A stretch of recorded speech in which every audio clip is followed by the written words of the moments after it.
matulog kaya maglalakad-lakad na lang ako. Tignan nyo naman, matulugan pa ang mga tao. Kasi Sunday ngayon. Pero ako nasa labas na. Kanina pa kasi ako gising na 3:00 kaso madilim pa. Samahan niyo ako maglakad-lakad tayo. Magbe-barefoot ka. Kaso sobrang haba ng medyas ko.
Ang init na. Grabe, 7:00 na. Ang init na.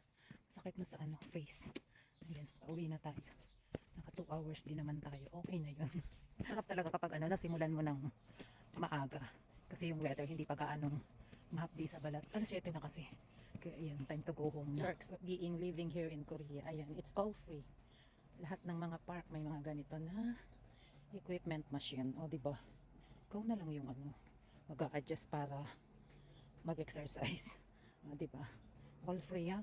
Diba ang ganda? Bye for now.